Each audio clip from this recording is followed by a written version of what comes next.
Hello everyone, I'm Yanina. I know how to present myself. I'm a psychodramatist. I'm a mom. I'm behind a few festivals in Bulgaria, an activist, and also founder of the Ideas Factory and something called Baba Residence, which you'll know a little bit more about it in a while. Um, I will use this. I just wanted to say something which was not intended to be in my presentation, but just as a replication to what Christo just said. We started something called index, called Access to Culture Index. Again, this is out of the presentation. Give me a few seconds as an answer. And it proves that more than 73% of Bulgarians haven't been to a cultural event in the last 2 years, because we're doing this for a second year. Anyway, I'm going to say more about it. It's very important, yes, to focus on rural and outside of Sofia and so on. But I want to talk to you later, yes. I want to turn your eyes to the places where we are, let's say, creativity, and the places where the least, not the usual suspects are seen as the creative actors or the source of creativity. Since 10 years, we are running Baba Residence. It's a laboratory approach to social change through arts and culture and access to culture. It's a very risky program because we collect artists. I work with artists for 20 years. It's a risky group to work with, I can assure you. And then we connect those to local elderly people in rural areas, in villages, so they live together and they co-create together. But let's talk about the power of socks. I've been through all kinds of studies. My mom invested a lot for me to be, I've been through the best schools. I've been studying in Germany, and now what I'm doing, I'm selling socks. Let's go to the point why.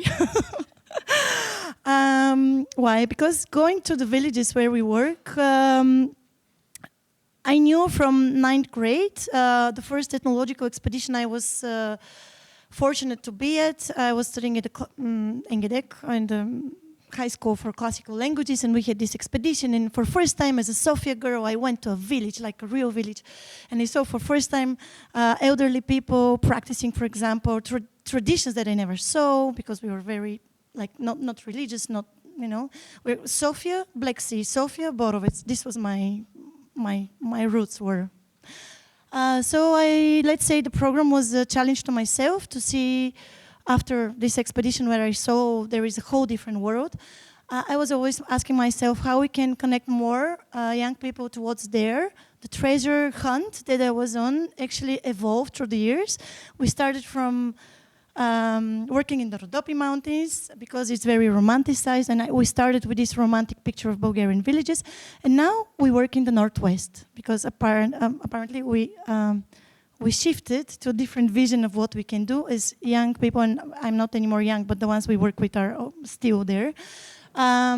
We saw a few things. First, Bulgaria, I'm sorry, Mr. Zimov, but it's still officially the fastest depopulating country in the world. I know that we have different points of view if this is positive or no. I have the data.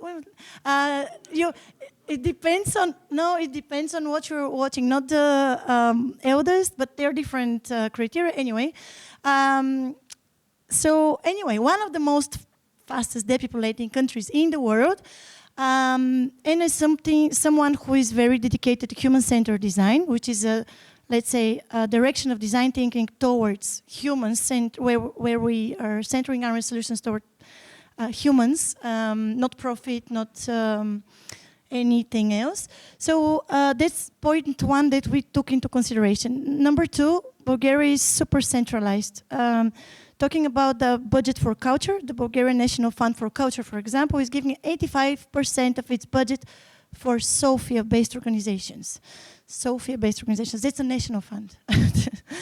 And number three, the young generation of Bulgarians, some of them coming back from other countries, some of them, like me, growing up in Sofia, never had the chance to actually, they feel much closer to London or Berlin than to villages 60 kilometers away from Sofia. And they never met the traditional or authentic culture there. So what we do, as I said, we do a very risky thing. We meet those two groups. And here is a small video. Maybe we can just, I don't know if I can, how can I play it? All right, that is the PDF. Okay, you can see the link. So what we do, our artists, they live in different villages. These are, for example, these wonderful women from a Bulgarian Muslim village in Dryanovo. And next to them is an architect called Elena. She was living in everywhere in Europe. And then she actually, through our program, she rediscovered her connection to the country and to the local culture. Next to it is a Bulgarian stage designer living in Switzerland. She was in a Vratsa village close to Vratsa. And of course, all the time we are discovering a lot of local treasures that deserve a better future, not to be put into the, under the... So what we do, that's from the last year, last residency in the Northwest.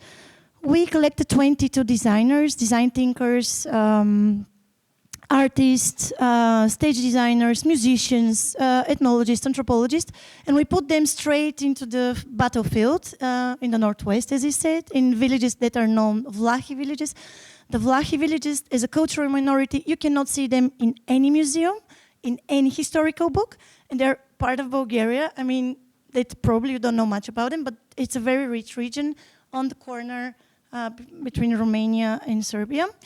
What we do, we put them through anthropological research, so they have to observe, to live, to be there, to drink a lot of rakia, to learn the local dances and choros and songs, and then to come out after a lot of interviews with an idea how they can contribute to putting into the light the cultural heritage or local treasures that we are seeing there.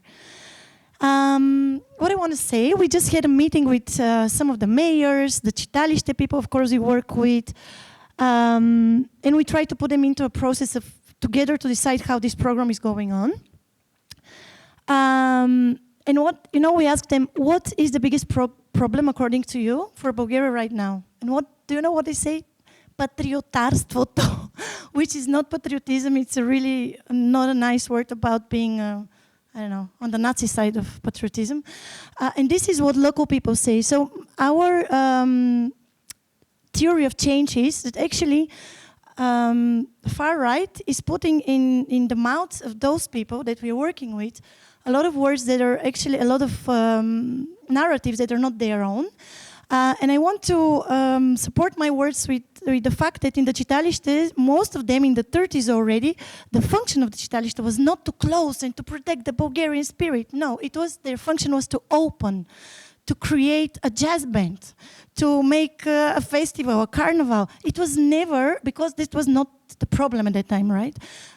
So I think it's very important not to let the narrative, the right-far narrative, to steal from the local people the ability to speak about their real problems and the real possibilities of solving them through creativity.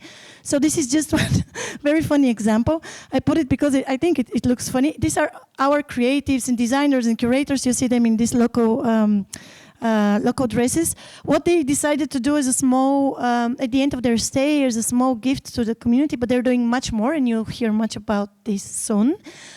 They created for them, out of their motifs from their traditional dresses, a small flag. The community was so touched and so happy. It's so small. So my appeal and my call is that a simple precondition for a meeting between two different groups is already a precondition for innovation. It's already a precondition for interaction. It's already enough. And then only miracles can happen. I just wanted to show here this guy. He's doing, for example, a stand-up comedy. His scenario was the stereotypes the elderly had on the younger ones coming to the village, and the younger ones, their stereotypes when the artists, when they were coming to the village. So he created the stand-up comedy. It's totally loved by the grannies, totally successful. And something important that we did, of course, we're working intergenerationally, which I think is very important part of social. I don't want to call it social innovation though, because I think innovation is what is needed, not people with antennas on their heads. This is, for example, yeah, I just want to show something else. Okay, so we have these 6 spaces in 6 places around Bulgaria where we renovate together with the local people, with only idea to host creatives together with the locals to co-create. This was all donated by them, as you can see. It was renovated by them. It was only our, a little bit of a kick, so they see their ownership on these spaces. These are our Icelandic partners cleaning these spaces, so we are, as you see, embedding European forces into the revival of the rural areas. This is another one which we managed to, let's say, to kickstart a process which still the community feels that it owns, and it's not a big European project that just goes and it's nobody's. So this space now it's full with activities. It's going to be, yeah, now one of our artists is leading their weekly drawing classes for grannies, but not only, it's full of stuff. And what I wanted to say is just that this is one last thing from the examples, and I'm going to finish. That's the old school in my favorite village of Delena, which is a village really at the end of the border. One of our local friends from the village, he suggested that we create something like a ritual for the people to come back to the school building and say somehow to have a collective moment together, which they didn't have since 50 years. And they didn't, they haven't entered for 16 years before we came there. And it was a very emotional moment. Why I'm saying it? Because I think culture has this really huge, just huge power to heal. Not that we create something, but just sometimes just hearing what the locals have to say, it's already huge.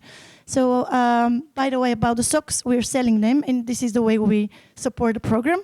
You can always, this is 40 women that are knitting the socks, not because we wanted to knit socks, and this is not what I studied for, but because this is apparently what is easy for them to do outside of the summer while they're sitting in front of the television, while they're together, and also a way for them to be economically independent. Thank you very much.